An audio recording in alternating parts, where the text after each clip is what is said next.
¡Escándalo en el Miss Grand All Stars! Soy Jens Castro y aquí te lo cuento. Este video se ha vuelto viral en las plataformas y pasó el día de hoy en la entrevista con el jurado del Miss Grand All Stars. Miren el rostro de la candidata de Venezuela, Isabela Santiago, luego de este choque. La candidata que se está retirando es Gazini Granados de Filipinas, de hecho es una máxima favorita por la corona, y la señorita de aquí es Isabela Santiago de Venezuela, una candidata transgénero. La señorita pasó, como pueden ver, y le golpeó el hombro.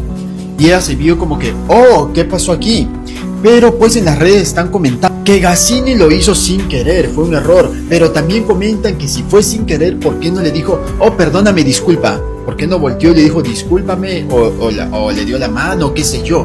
Simplemente se retiró. Ella estaba saludando al jurado Omar Harfuch. Algunos están diciendo que lo hizo con toda la intención, chicos, les digo la verdad. Eso estoy leyendo en los comentarios. Dicen que sí, Gazini, la villana del Miss Grand All Stars, le quiso golpear, la quiso agredir para bajarla. Eso es lo que están comentando en las redes. ¿Tú qué opinas sobre esto? ¿Gazini Granados la villana del Miss Grand All Stars? Yo creo que lo hizo sin querer. Pero eso están comentando, déjame tus comentarios. So mga kapolitika, inyo pong napanood itong eksena ni Gazini Granados at ni Venezuela dahil usap-usapan po ngayon ito dito sa Latin community, itong pagkasagi ni Gazini dito nga sa kay Venezuela.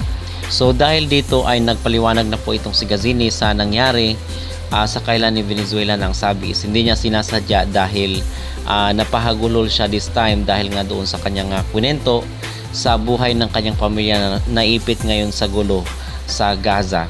So napahagulol siya at in fact nagsorry na daw siya according doon sa ating nabasa. Nagsorry itong si Gazini Granados dito kay Venezuela sa pagkasagi sa kanya.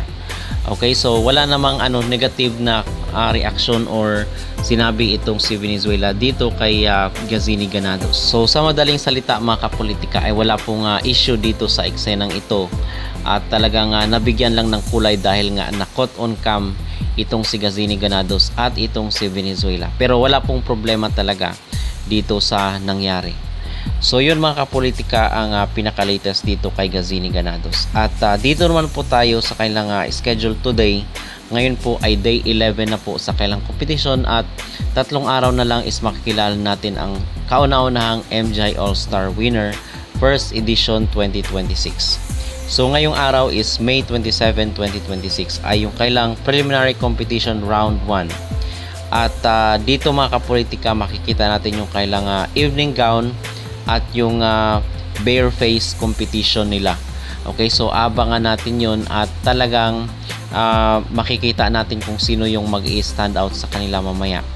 Okay, abangan natin yung ating pambato of course na si Gazini Granados at yung iba pa nating mga representatives dito sa MGI All Stars at kung sino-sino man yung mga mag-shine doon sa kailang preliminary competition round 1 sa MGI All Stars first edition 2026. The Clash of the Stars begins. Join the excitement of preliminary round 1 featuring the evening gown competition and bare face challenge May 27, 2026 from 7 p.m. onwards, MGI Hall, Bangkok. Special for the World's Choice Award voting. The current number 1 votes will be officially revealed on stage after the evening gown competition during preliminary competition round 1. Your favorite queen will receive an exclusive solo spotlight moment on stage, shining as the number 1 choice of the fans. So dito sa kailang pabutuhan is nangunguna pa rin po ang pambato ng Vietnam na si Wang Nguyen na may 34%. Yung pangalawa dito mga kapolitika ay si Francia na mula sa Mexico at pang-tatlo ay itong si Alexia Nunez. So ngayong araw po yung finals ng botohan dito sa MGI All Stars para sa kanilang World's Choice Award. Updated top 5 leaders of the World's Choice Award voting where the winner will automatically advance to the top 18. So yun po mga kapolitika ang pinaka-latest ngayon na update dito sa nagaganap na MGI All Stars 2026 first edition. So again, ngayong araw po ang kailang preliminary competition at yung evening gown makikita natin mamayang gabi. So ano po mga kapolitika ang inyong magreaksyon dito sa issue di umano ni Gazini Granados at ni Venezuela? Mag-comment down below at huwag kalimutang mag-like at mag-subscribe na rin kayo para updated kayo sa ating mga latest issue. Huge money ha. And I know people are telling me, yung tanga-tanga mo kasi, pero ayun na eh, tapos na eh. Wala rin naman ako ibang sisihin, kundi myself. But the thing is, hindi naman sa'yo eh, bakit mo kukunin? Alam ko mahirap ang buhay, but it should not give you any reason to steal.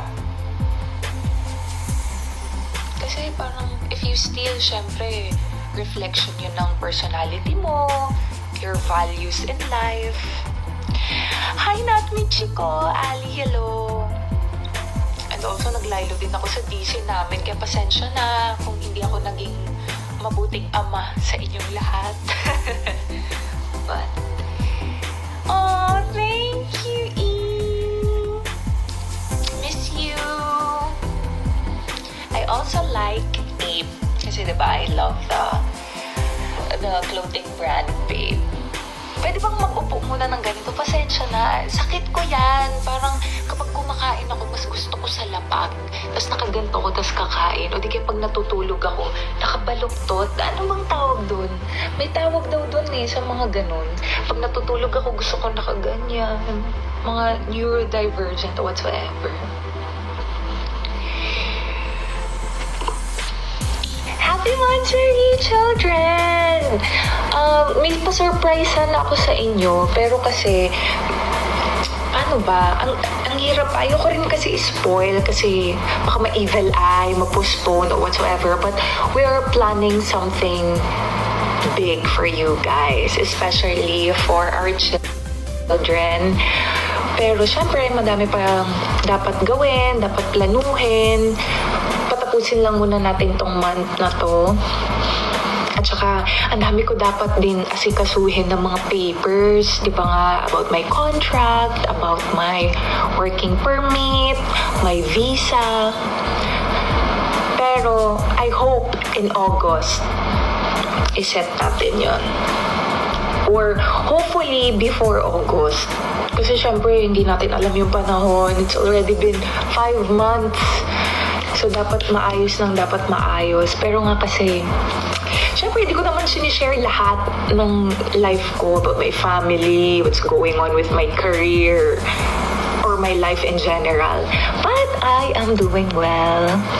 Thank you, Ate Baby. Hi, Divine.